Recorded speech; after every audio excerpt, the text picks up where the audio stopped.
G'day guys. Oh, it's been a while. Sorry about that. We've been flat out. As you can see, look around the shed.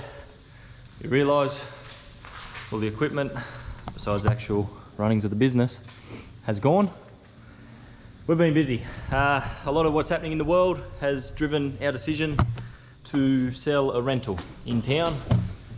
We've bought in this peak of a market. It's just crazy at the moment, for many different reasons. Like I spoke about many episodes ago, trying to get rid of overheads that are not needed. This rental here, $1,100 per week, is a fairly large overhead. Most people can't fathom how we can even afford that. But again, not many mower men achieve the figures we achieve. So along with everything that we're doing and progressing with, by getting rid of this overhead here, it pays for another worker straight up next year, just about. And the direction of the business is franchises, franchisees coming on board next year. We're really looking to the future with that, simply due to the fact that it can provide someone else with a lifestyle that they truly desire. Not only working as an employee and getting that lifestyle with the hours that we work, 7 till 3 roughly is what we do, no more, no less type thing. It's more for the financial benefit when you do a franchisee option. So going forward into the future, that's something that's massive. We're really excited to bring that to the front of and to the top of the list, like priority list that I want to achieve, because it makes you feel good to provide someone with this lifestyle. It's simply, that's what this industry can provide, in my opinion. You work as hard or as little as you like, and that's all you need to do. Each their own with everything in life, but at the end of the day, unless you're achieving these figures, you won't quite understand the direction in which I'm coming from. But at $3 grand, $3,500 per week, more than achievable. That's working probably up until 1 o'clock maybe each day, 5 days a week. Very, very achievable figures to achieve. So financially, can't help it. In this day and age, you've got to be driven somewhat to a degree. Again, if the world turns to crap, we're going out bush. Simple as that. Homeschooling the kids, doing all the works. Nothing changes as far as life goes on for us. The direction of the way the world is going, it'll be what it'll be. We're only the little bloke. We're not going to be able to stop it. We've just got to learn to adapt, change, grow with it, and do our best. Because, sorry about the wind. Like I was saying to my wife yesterday, if it does happen that way, then we just hire employees that are vaccinated. Simple as that. That's all we can do. It's not right what's going on in the world, but at the end of the day, you're not going to see it unless you see it. I can't keep iterating or trying to convince people of it. Been talking about it for years with the digital age coming in. Digital currencies, crypto was the beginning. We're invested in it, but at the same time, we knew this other side of it was coming. It's the control factor. So anyway, it's not about COVID today. It's about this bloody thing. It has just taken off. It's been about 6 weeks we've had of pretty much solid rain. In that time, well over 1 metre of rainfall. Areas were flooding up and down the coastline. Not quite as bad here, luckily, but it's left me with a fair bit to do. I've got, I don't know, roughly an hour in this paddock on the big John Deere, probably an hour and a half to 2 hours on that other paddock down the back there, and getting this thing all prepped, ready to go for the next people that come here. And I'll give all this a blowout today. New place is set up with the shed. If you follow me on Instagram, TikTok, Facebook, you would have seen that's all pretty much good to go. So that's the new headquarters, that's the new base for me and Brad at the moment. New fella coming next year, around February time. We'll get through January, get everything prepped, all the contracts drawn up, everything for the futures, insurances, everything that we need for the franchises going forward. Just needs to be actually implemented by law with a lot of things, just to cover everyone's arse, so to speak. It's just the way you got to do it. So I'm going to get into this mowing. I'll set the camera up, hopefully you can see the majority of what I do out here, but just for something different. Not really different. Everyone loves watching overgrown lawn, so let's just throw it in there. Cheers, guys. Bye-bye.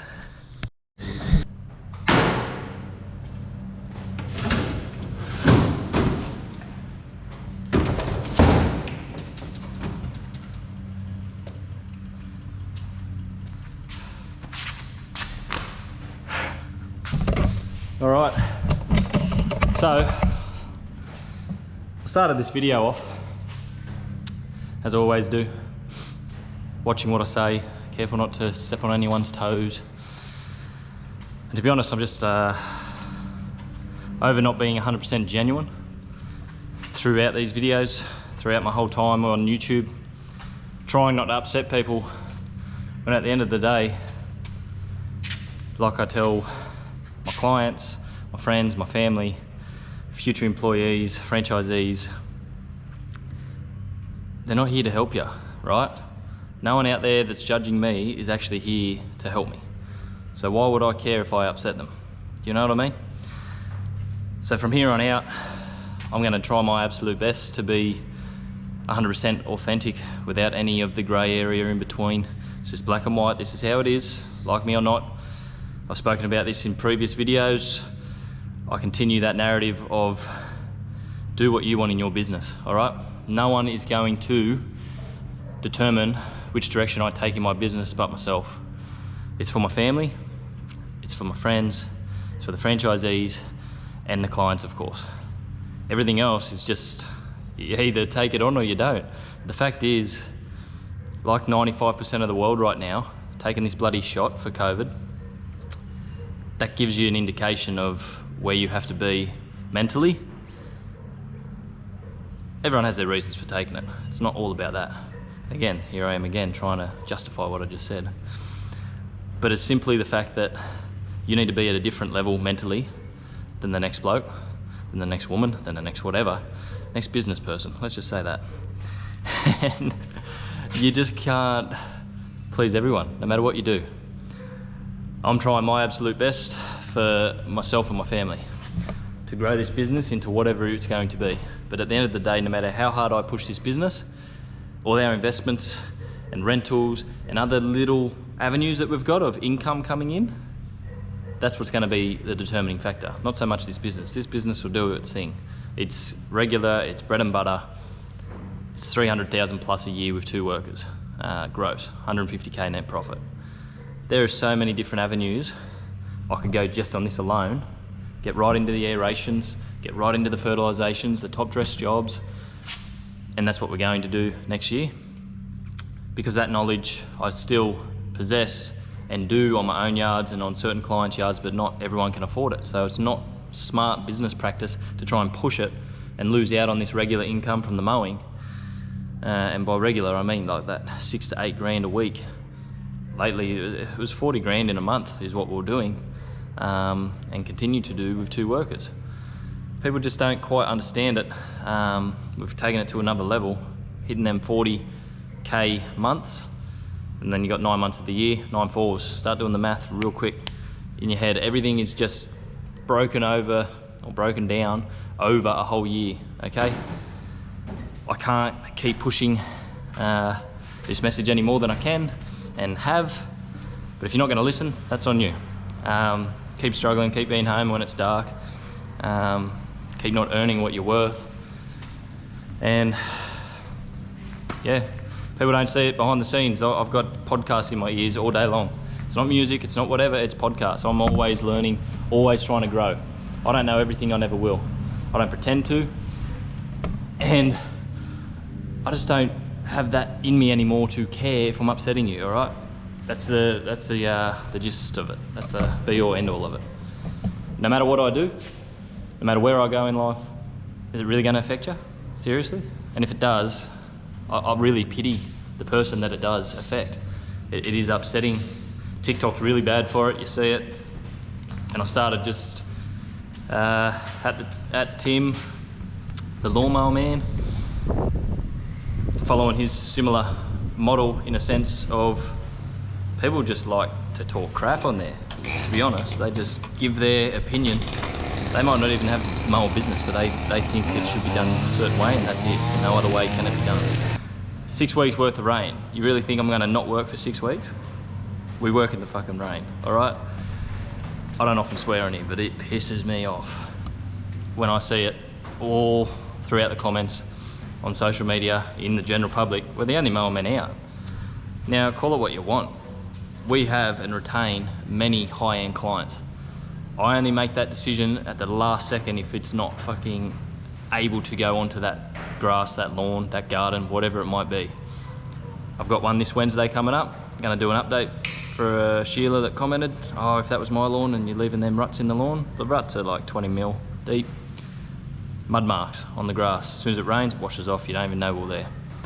People just don't get it, all right, is what I'm saying. And I'm gonna be starting a podcast as well, because I just can't get my message through enough on this video camera. I can't get people's attention long enough. Maybe if I'm in their ears, being able to reiterate and actually take the time a bit more to get that information across, because it's, break it down in all business facets, everything else. If you're not taking into account your fuel to get to a job, your fuel whilst you're at the job using in your mowers, and taking all that into account into your quote, you've already lost. You can give your figure and your price, it might sound like an all right price, but by the time you take out all those things, you're working, you may as well work for somebody else, all right? We're not in this to just have fun. That's a plus, that's a bonus. We're in it to make a bit of money because this bloody world requires it. Simple as that. Kids require it when they go into their schooling. Everything else now, it's a necessary evil, right? And I'm just capitalizing on any which way that I can with all the best equipment that money can buy, sourcing a mower that everyone wants, but no one went that extra mile. I did, I got it. It's really not that hard. I don't pretend to be the best mower man out there, all right? I just work bloody hard. And if I'm working a bit harder than the 95%, puts me in the top 5%, so be it. In all avenues of our life. And that'll be our kids' futures as well. 1 second. Baya, get here. Another reason we'll get the podcast. Anyway, guys, I'm leaving it at that. I really hope that you all have a wonderful Christmas. If you do not learn from past experiences, again, that's on you guys. I can't help you. I can't give this advice to hundreds of people, literally hundreds of people. They take it or leave it. They either make it changes or they don't. And then when they don't, they're bitter, they're sad, they're upset, they're jealous, they're this, that, or the other. You see right through it in comments, you see right through it in videos when people are doing it. There's a lot of people out there that just truly aren't fully satisfied. And as negative tone as this video is, I'm just trying to get that message across that this is life, all right? You're gonna have your ups and downs. But this next avenue, this next stage that we're taking to grow this again, this is what I've done in 3 years, all right? There's been people that's helped along the way, no doubt. And I 100% wouldn't have done this without them, because I wouldn't have had the motivation to support them either. So, all in all, growing now, it's not so much about how many bloody mowers you got. It's about getting all these mowers working all at once on the same day. Do you know what I mean? It's not just having your equipment sitting here, okay? Signing off, guys. Hopefully you enjoyed some of this video. Maybe we'll throw this little voiceover. There'll be some of me, maybe a voiceover over the over the brush cutting works. You'll see the sky with the clouds, looks nice, and a time lapse. And yeah, I'll see you very shortly. As soon as I'm settled, 100%, I'll be getting these videos out again, but with a bit more, what's the word? Won't be so politically correct, let's put it that way. It'll be shining a light on other people out there that are simply in this for the marketing and the little kickbacks they get from the brands. I'm not in it for that. I'm in it to give you guys the best advice possible to grow your business, because everyone talks up certain pieces of equipment, not mentioning any names or anything, but all the hype, all the everything, I'll just give it to you how it is, all right? If you like the idea of that, hang around. If not, see you later. It's not gonna stop me, so see you in the next one. Bye-bye.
leave it there. I've got only one battery. It's been a while since I've had to use this GoPro, so I haven't been prepared to charge the batteries. I'll talk more about the SCAG SFC30, one of the only ones bought in Australia currently. I can't say too much as far as comparisons go to that thing right there. Lips are sealed, can't say too much. If you follow me on Instagram, Facebook, TikTok, the cat was out of the bag a few weeks ago, and I've had it for the last few months, so I know the ins and the outs of that machine now, and what you would want for you and your business, and I have plenty of opinions about it as always. It's just like anything, everything just in the future's got a long way to go, like the battery stuff. I hope that other companies do get on the bandwagon. Cox Mowers is one. There was a little teaser on that. I think Skull Sessions, that podcast, if you listen to that. Ben and BJ, sort of Catch Pro Australia, TBL, the Bearded Lordsman. They've touched on that. I'm sure they mentioned something about the Cox bringing out a 30-inch push mower. That'll be great for our market. And then I'm hoping Husqvarna just get on this bandwagon. I've been telling them for the last 3.5 years, and then even before that, just needing something other than Toro leading the charge, because everyone knows what goes wrong with them Toros. So plenty to come with all that stuff, and then the battery gear, the solar powered mowers, the this, that and the other. It's all in the next 10 to 20 years, so it'll be interesting, but we're here to ride that wave, and we'll just keep doing what we're doing. All right guys, I'm gonna just quickly, all in here is just, that's a lake in there, so I can't mow there, so I'll get on the outside on this top side, then I'll just brush cut all that section. I might save the battery and you can get some of that. So all in all, from here it looks like a decent finish. The stragglers left, of course, when you're cutting something like that and it's just reedy grass and it gets folded over. But that John Deere, for a bloody $2,500 mower, $3,000 mower, second hand, it performs extremely well. Get a set of good blades on it and away you go. Changed the belts, replaced everything that I can, tightened everything up, lubricated everything, and yeah, can't complain. Anyway, I'll leave it at that, guys. Been a long time since I've had to use one of these cameras. Thanks for watching. I'll see you at the end of the video. Cheers, bye bye.